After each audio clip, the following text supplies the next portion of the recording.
Is this the dagger? What up, JP Nation? It's your boy JP. If you're a returning subscriber, welcome back to my channel. If you're a new subscriber, welcome to my channel where we do basketball reaction videos and other basketball content. If you love the game of basketball like I do, make sure you subscribe to ItzJP down below. Click the notification bell. You know our next upload is on the road to 40K. Thank you all so much for tuning in. Today we're going to be reacting to part 3 of Magic and Bud, A Courtship of Rivals documentary. It's been an amazing documentary so far, listening to Magic and Bud and just talking about the humble beginnings from when they were growing up, the difference in growing up, how they found basketball and how they got themselves in college, how they faced each other in the college NCAA finals, how they got to the NBA, how they're making a name for themselves, how they're going to save the NBA from its bad image of drugs and tape delays. So part 3 is probably going to get to like the first time face each other in the NBA Finals in 1984. 1984 is a very significant year too for the NBA, as you had Magic and Bud facing each other in the NBA Finals, the 84 NBA Draft, David Stern taking over as commissioner. So 84 is a pretty significant year though. Let's get into part 3, man. I'm very excited, man. Make sure you rack up the likes too as well. Let me know what you want me to react to next. And I've been heavily focused on Larry Bird this month. If you have like another player in mind you want me to react to make it like a series, let me know in the comments below. Let's get into part 3. I'm excited. Let's get it. Make you look like a jackass. They were so similar in the way they competed. I mean, if they were two halves of the same brain. They both wanted to win. To excel. I seen that first couple days I was with him. Basketball. I'm sorry to interrupt. So, you know, back in the day, like the West Coast teams are running a gun, and you see the Lakers, they be running the gun and like, you know, from when they get the rebound to hit the fast break to be able to get open shots or open layups or open dunks. So, you know, Showtime, the fast break. And then the East, you know, they're just, you know, they grind out team, you know, the blue collar workers, you know, playing defense, playing hard ball and all. And the one thing about the Celtics, they could play both the grind and also the fast break too. So did the Lakers too as well. You're either good at one thing or you're good at the other thing. But if you could do both, that's really great in itself. So Celtics was able to run a gun too as well with their fast breaks and also to grind it out. So can the Lakers too as well back in the day. I think off the chart. Seen the game a little different. Most players playing the game the right way was everything. A lot of guys can just score. A lot of guys can just rebound. A lot of guys can just make plays. We can do it all. Larry and Magic could control the game with 12 shots. It was amazing. They'd be 7 for 12. They'd have Facts. 20 points, 15 rebounds, and 12 They assists. impact in other areas. And the guy shot the ball 12 times. Was the best Yep. player on the court by far. But I think it was tough at first. I don't think either one of them wanted to recognize that they had any equal anywhere in what they did. But they sure as hell didn't want to recognize that their equal happened to be that other guy. That's why we hated each other too, because we knew we were mirrors of each other. I think for a while the two of them had to come to grips with that. They had begun changing the game, but with continued low television ratings and tape-delayed finals, the league was struggling to get the word out. When the NBA and CBS signed a new TV deal for the 82-83 season, the rescue plan was simple. Sell more Bird and Magic, and sell them not just as ball players, but as arch-rival characters in their own dramatic saga. You got this slick Showtime African-American guy out west, and you got the lunch bucket, floppy-haired white guy with the bruises all over his body. It's central casting. It's perfect. Yes. I mean, this was like made in heaven. In 1979, this idea of Magic and Bird was created, and so that was sort of a no-brainer. We'd have a doubleheader. It would be the Celtics playing first, and the Lakers playing second, and that's the way we did it. They have to sell it. And when the Celtics and Lakers both reached the finals just a year into the new TV deal in 1984, it appeared the superstar investment was about to pay off. It was huge. It was probably the biggest moment the NBA had up to that point. You had Boston and LA, East against West. It had all the elements of a classic showdown.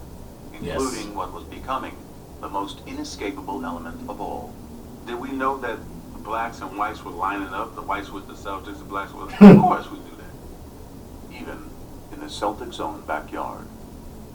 They land at Logan Airport at the '84 finals. He's getting accosted by various people who were telling him Larry's going to take him down. But this one older African-American gentleman comes up to me and goes, Magic, I want to wish you well, good luck, I want you to crush the Celtics. And he said, oh, well, where are you from? He said, well, I'm from Boston. And he said, you're from Boston and you're rooting for the Lakers? I thought everybody here was crazy about the Celtics. He looked right at me and said, now why would I root for those white boys? Boston, after all, was a town still scarred by the ugly busing crisis of the mid-'70s. A violent period of urban unrest, during which white had been pitted against black. The resulting taint on the city nationally, coupled with a Boston roster littered with white players, affirmed to many black Americans that the Celtics were not the team for them. Even today, people said, you played with the Celtics. You know, I hated you at that time. You know, I wanted Magic to win. I didn't want that damn Larry Bird to win. We had all these black players, but they looked at us because we had Larry Bird leading us as a team that was white. They were perfect archetypes for what was becoming the biggest story in sports. But for the real-life players, the narrative was much simpler. It's finally going to happen. We get to go head-to-head again. It's just a matter of rolling that ball out there and let's get it on. Yes. Welcome then to the Boston Garden and the start of the NBA World Championship Series. I'm Brent Musburger. In each of the last 4 NBA World Championship Series, either Magic or Bird has competed. But this is the first time that the two have gone head-to-head for the title.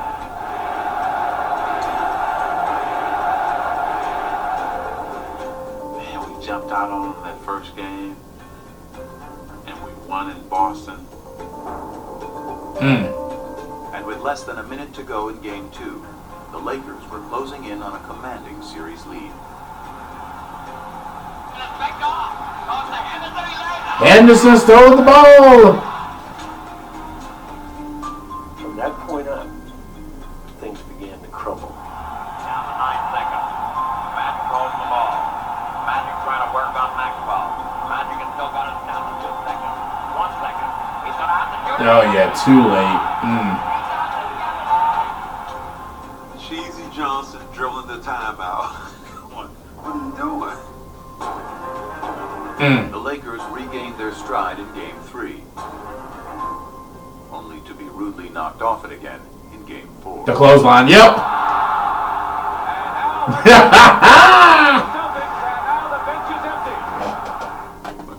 I definitely the '84 finals, like, it's always a significant moment on each of the games and everything. Like Game 1, the Lakers was running them fast breaks and the Celtics could not stop it.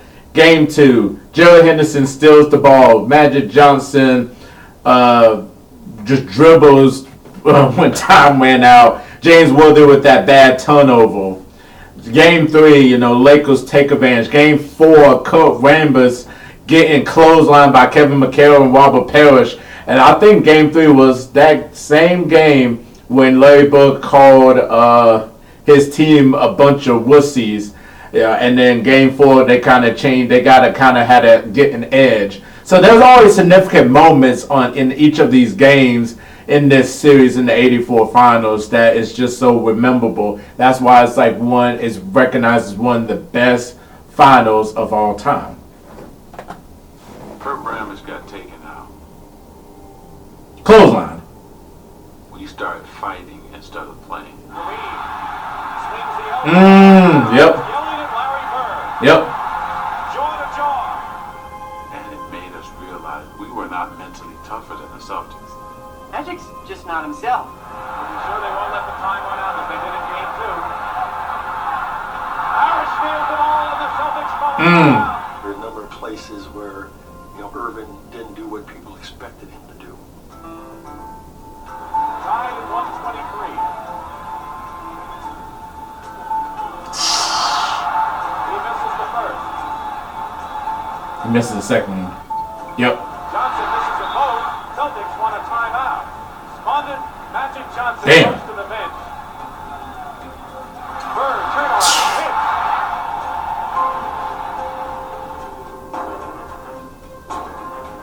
Game 5 went to the Celtics. Game 6 to the Lakers. 1979 all over again. Oh yeah, this One is. game for Bird and Magic.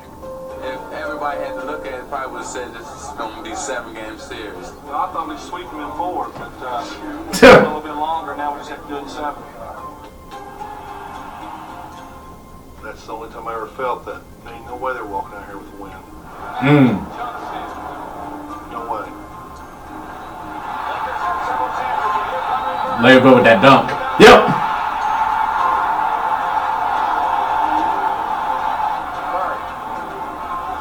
Woo! Johnson with the ball. The Lakers trying to cut it to 1. Oh, what a block.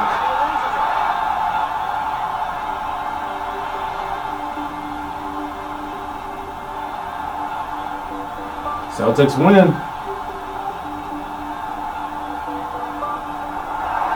Boston Celtics are the NBA World Champions.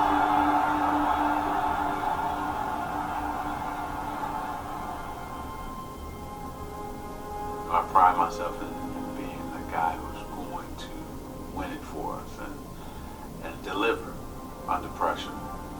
And it didn't happen. I hope he was hurting. Hope he killed him. He made some bad plays down the stretch, and nobody in there was happier than me. You know, not only winning the game makes you feel good, but just knowing the other guy's suffering, and you know he was. I remember after the game that both he and I were in the showers crying. Stayed in there for about 35, 40 minutes. It was hard because not only had we lost to the Boston Celtics, he had lost to his nemesis, Larry Bird. Tough. I think he just made me dislike him more, you know, because he was that good. And I think you'd be jealous. Jealous a little bit. Larry, does this get you even with Magic for what happened between Michigan State and Indiana State all those years ago? We're professionals now, but I want this one for Terre Haute. Well, it was a big deal. I remember asking Quinn Buckner about it afterwards. They had a celebration in downtown Boston after they won the championship, and you know, it was unusual for Larry to have these little outbursts, as Quinn would call them. But you know, about 11:30 at night, finally he turned to Quinn. He goes, "I got him. I finally got him." And he was talking about Magic. The league was rejoicing too. Game 7 of the '84 series was one of CBS's highest-rated telecasts of the year. The highest-rated game the NBA had ever produced. All of a sudden, whether it was at CBS or Madison Avenue, sports writers around the country became phenomenal. What is happening here? The absolute foundation of this resurgence was the Celtics and the Lakers, Larry Bird and Magic Johnson. But Magic was in no mood to bask in the accomplishment. I took a media beating. Tragic Magic. This is why we say Larry Bird is better. It's probably the first time ever in my life I was depressed. And I didn't want people to see me. It was something I never dealt with in my life. That particular series, that championship series, redefined his whole career because he never stopped working after that. Magic was on a mission to prove to himself and the world that with the ball in his hands, he was still the one in control. And after his Lakers ran through the '85 season, he quickly got what he wanted. Another shot at Bird and the Celtics. They won the East, we won the West. So it's like everybody just get ready, sit back, and let's enjoy it. But that smile belied the intensity of the clash that awaited. If I had a glass of water and any of those guys had been on fire, I would have drank the water and watched them. They called us, chokers and sissies. We didn't like that, and they thought less of us. I knew they did. In '85, we played them 4 times in exhibition season for some reason. I don't know why they scheduled that. By the 4th game, there was an all-out brawl. Call this one of the greatest rivalries in all of sport, the Celtics and the Lakers. And if that is it is the most one-sided rivalry in all of sports. 8 times these two have met for the NBA championship, and 8 times the Celtics have won. At guard is 6-year from Michigan State, the number 32, Magic Johnson. But in the '85 finals, Magic changed the script. Over 6 grueling games, he masterfully controlled the pace with all-around brilliance. He has a triple-double again. Behind their point guard, the Lakers finally knocked out the Celtics. Winning. And also, Kareem Abdul-Jabbar had an incredible series too as well.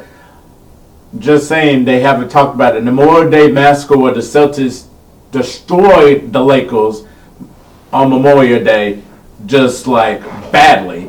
And then Kareem had such a bad game, and then Kareem just came out and just dominated the rest of the series. Pat Riley let Kareem's parents ride with him on the team bus just to help with Kareem to get him, like, you know, focused, and he went out and dominated. Magic did incredible in '85, so the Lakers definitely got their revenge on the Celtics last year. Yeah, that was a turning point for Magic Johnson after '84 finals. Just him being so depressed, and then he just never stopped working. He wants to win that battle. Yeah, that smile can get you, but that brother had a work ethic for days, man. He was not going to stop until he will beat the Celtics. And this was a lot more physical because the Lakers didn't have that mental toughness in '84, so they brought a little bit more mental toughness in '85. Kind of just, you know, it just kind of got more physical, so. Redemption for one Magic Johnson. It's a long year last year to wait for this moment right now. Magic had evened the score with Bird on the NBA floor. But the significance of their rivalry and their relationship was still just taking hold. You crazy. I said, you crazy. I'm not shooting a commercial with Larry. I said, okay, what, we're going to shoot in L.A.? I would never went to LA to film it. Well, where are we going to shoot it? French lit. If you want to shoot a commercial, come to my house. I was like, oh, no.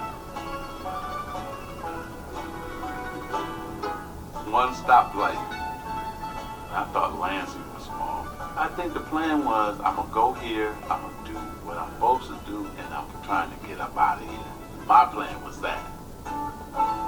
Even after Converse had convinced Magic and Bird to film a sneaker ad together in the summer of '85, a question remained. How would the two hated rivals on the court get along off of it?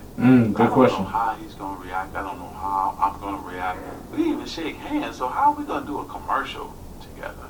The ad was to be filmed at the home Bird had built for his mom. It featured a full-length basketball court, the day's first location. So they say, okay, you're playing one-on-one, and I'm looking at Larry, he's looking at me like, is this real? Are we playing? Because, you know, this is Magic and Bird. I could just hear Larry, you know, starting in on, well, you bring it to the basket, and I'm going to send it 30 rows up. So the guy was like, no, not like that. A fun game. We were both like, oh, okay. Like, like you can see this relief coming over both of our faces. That brief détente led to the next stage, dialogue. We sat down next to each other. How was your summer? Oh, it's going good. How was yours? It's going great. He said, man, it's a nice spread you got. He's asked me, is this where you play? I said, yeah, I play here if it's not windy. If it's raining or windy, I go to the gym. But this is where I do all my work. I see that tractor. You work on the tractor? He said, man, I work on this tractor every day. Larry Bird work on the tractor? He said, yeah. It's just them two walking and talking, and every once in a while they'd stop and one of them would say something, and then they'd start laughing. Then they said, okay, break, it's lunch break time. I was going to my trailer. He said, no, my mother has prepared lunch for us up at the house. We went up to the house and we sat down there and we talked. And my mom, my brothers thought the world of it. His mother was so nice, making sure I had enough to eat. I just saw my mother. It was crazy. He charmed her. You can see it. But that's Magic. He makes everybody feel welcome and warm, and he's a con man. And while Magic charmed Georgia Bird, it was someone else who intrigued her son. He met Urban at lunch. Urban is a good dude. I like Irvin a lot better than Magic. I was just so happy to finally be Irvin with him because Magic was like, I don't know if I want to get to know this guy. But Irvin got a chance to talk about family, how he grew up. We just became two relaxed guys, just talking. That day was great. It was a great day. Beautiful day. Still, for Bird, ever the competitor, that's all it was. Just one day. Magic thinks the next year, okay, well now we're great friends, so, you know, after the game, we're going to go out, we're going to have a beer, and Larry's like, no, you're right. I know you better, you're a good guy, but I still don't want anything to do with you. He's a happy-go-lucky guy, and if me and him got to be really good friends, to go out on the court, he could still play the same game I couldn't. I mean, that's just the way it is. But when the ad hit the airwaves, for others, the perception changed. I saw those limousines going through the cornfields, and I said, no, they didn't sell themselves out. I heard Converse made a pair of Bird shoes for last year's MVP. Yep. But they made a pair of Magic shoes for this year's MVP. Okay, Magic, show me what you got. Well, this is really a business thing. The Bird shoes, the Magic And maybe that's where the business thing started to get bigger and began to trump who they both really were. It polarized the whole idea of lunch bucket versus Hollywood, white versus black. Just cemented all the differences between them. Kids weren't wearing black gym shoes because they didn't want to be associated with the Larry Bird camp or your white Converse. The basketball rivals had morphed into cultural warriors, and race, more than ever, had become an unavoidable part of the conversation. Go! But nothing about Bird and Magic had ever been as simple as black and white. One of the big reasons this rivalry became so emblematic of so many things is because it was an easy dichotomy for people to understand. Yep. But it's crazy to simplify it as saying white people like Bird and black people like Magic because 13% of the country is black. It wasn't like 87% of basketball fans preferred the Celtics. Who's your favorite basketball player? Magic Johnson. Who's your favorite movie star? Eddie Murphy. Pino, all you ever talk about is nigga this and nigga that. And all your favorite people are so-called niggas. It's different. Magic, Eddie, Prince are not niggas. I mean, they're not black. I mean, let me explain myself. Has the N-word ever been used by a white person to describe Urban? I doubt it. But as Magic enjoyed his image as a crossover star, it was Bird, the one-time great white hope, who had further emerged as the polarizing racial figure, due in part to that era's increasingly conservative political climate. The rolling back institutionally of the achievements of the civil rights movement were going on apace from about 1975 on. But the triumph of the movement that rolled it back took place in the 1980s. And I think there was people who were very aware in the black community of what was going on. And I think there was a lot of sublimated frustration. And I think one of the ways it got sublimated was into basketball. And I think Larry, through no fault of his own, was the receptacle within which the lingering resentments somehow flowed. And after Bird led the Celtics to the championship in 1986, his third in the pros, winning his third straight MVP award in the process, the resentment grew. I always felt that the press was biased in favor of Larry Bird. It always felt to me like they were going to make Larry the hero. You know, you'd see somebody score, and Larry would be in a cast and a suit on the bench. They'd say, Larry Bird made that possible a couple weeks ago when he told that guy he could do it, and he just did it. They gonna get this motherfucker the assistant. He not in the game. Not to be racist, but we have a white guy who's the best in the world, and predominantly a black sport now. And you got a guy like Larry Bird who can't run, who can't jump, but can do everything out there. That don't mean nothing to me. It don't mean anything to me. It never has. I don't know why. I mean, am I doing something wrong here? Bird may have sought to avoid the conversation entirely. The more he won, the less he could escape it. Now there's a steal by Bird. Underneath the DJ, In 1987, Yeah, I'm gonna stop it right here though. Yeah, that was very interesting. Just to, how like after the '84 finals, how like it just kind of exploded, and then them doing a commercial with the Converses, and then the race factor just come and playing the role, and just the media, trying to put Larry Bird, at ease, like as like this best player. Imagine not getting the love that he should. So yeah, just a lot of factors. I love that Bird was saying that he didn't really care about all of the racial factors and all that. He was just there to play basketball, and